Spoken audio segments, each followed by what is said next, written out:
The power of the dark side.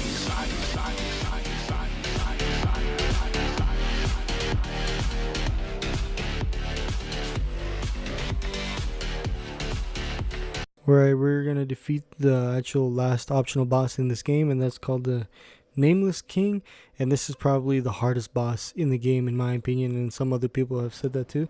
So let's get this going. At the area Arch Dragon Peak at the Dragon Kin Mausoleum bonfire, you want to head up these stairs to the right, and then jump down right here, and then go down this actual path, and there's gonna be a bunch of those dudes from the earlier boss encounter. Just run past them or kill them. There's a whole lot of them here, and there's gonna be even bigger one where you have to go, so be careful. So we go right up through here to the left, past this dude, and then just follow the wood path that leads all the way across. And be careful, this won't actually fall or anything, so you don't have to worry about crossing it and falling over.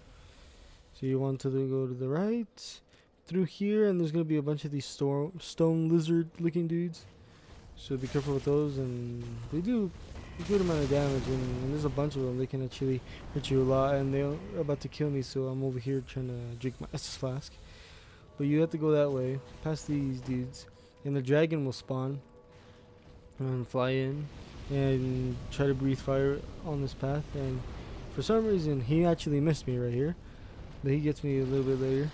I'm trying to roll and try to dodge all these rolling lizard things, and this is where it gets me. And then you just go to the left up these little stairs, and then once you're up here and go through this doorway into this room, you want to turn to the left, and then once you turn to the left, turn to the right again, and then there's going to be one of those mage fat dude things, and then that thing always summons an NPC dude, so be careful. And you just want to run up here, go to the left, and to the left again there's going to be a giant bell that you can ring, and there's a lever to do that, and that will trigger a cutscene, and then that's where you can do the boss right after the cutscene. And over here's a bonfire, so you don't have to go through any of that ever again. And once you do that, you just fall to this spot. You think you might die, but you actually don't die. It's kind of tricky. I was scared to do it at first. I tested it out, and you don't die, you just fall on there. And then there's a giant fog door that you go through.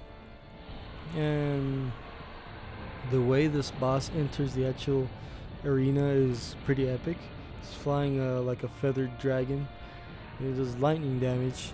And this dude is, oh my god, really tough. And what you want to do is kind of stay close to the head, but don't directly stay under the dragon, because he can actually fly up and then breathe fire directly under, and it could kill you.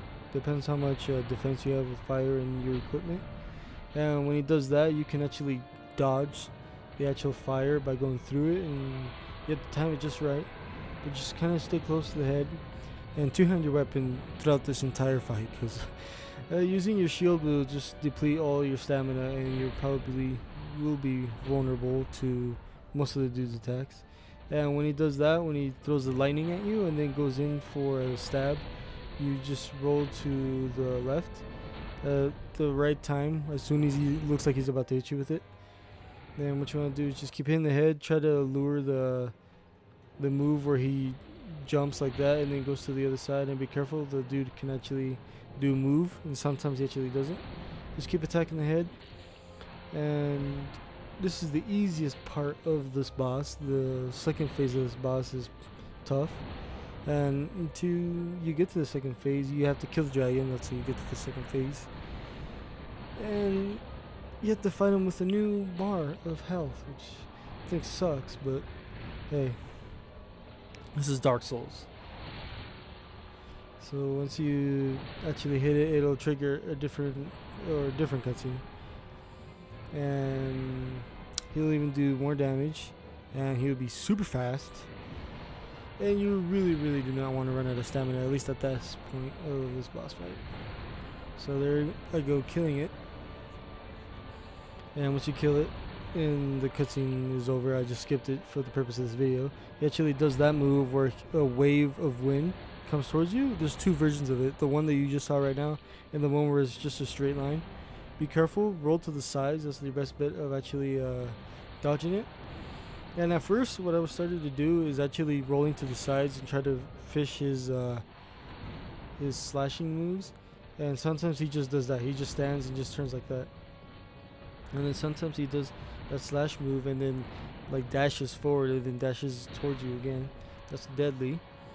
And then what I try to do for the most of this fight is actually afterwards, after doing that, is actually fish the move where he kind of like flies up into the air and then actually smashes into the ground.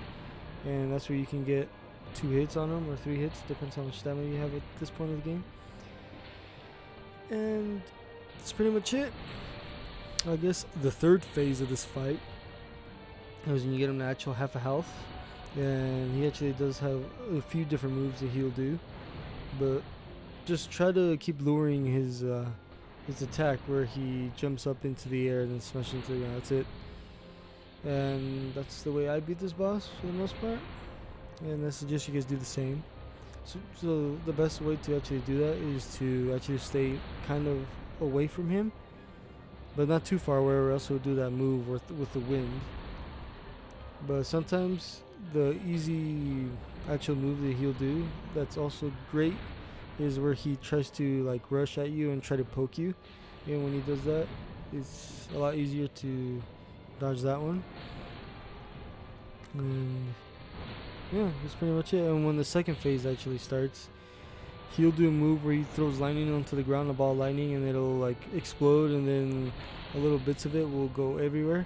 And then the other deadliest move I think that he does at the second or third phase of this fight is when he actually charges his sword or his spear thing, whatever you want to call it, and then he like sends it up into the air or to the ground. I forgot how it went, but it pretty much will instantly kill you if you don't dodge it correctly.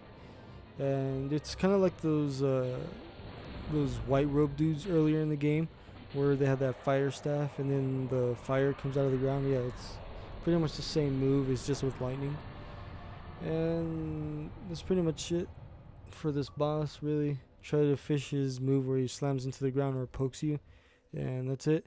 And if you actually do enough damage, he actually gets stunned for quite a bit, and you can actually do a visceral attack on him.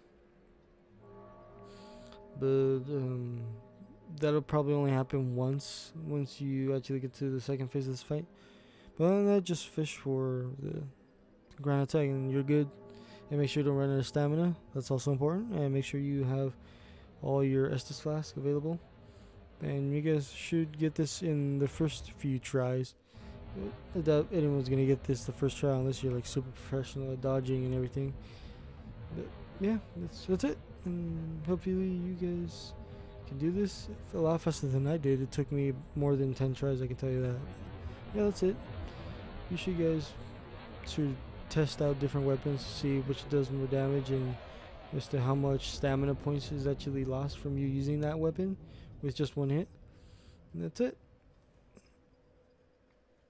Hopefully you guys enjoyed, and most importantly, hopefully helped you out, and I'll see you guys for the next boss. And the next boss is actually a boss you have to face. Well, see you guys later, and of course you get an achievement, a bonfire, and its soul. So yeah, that's it.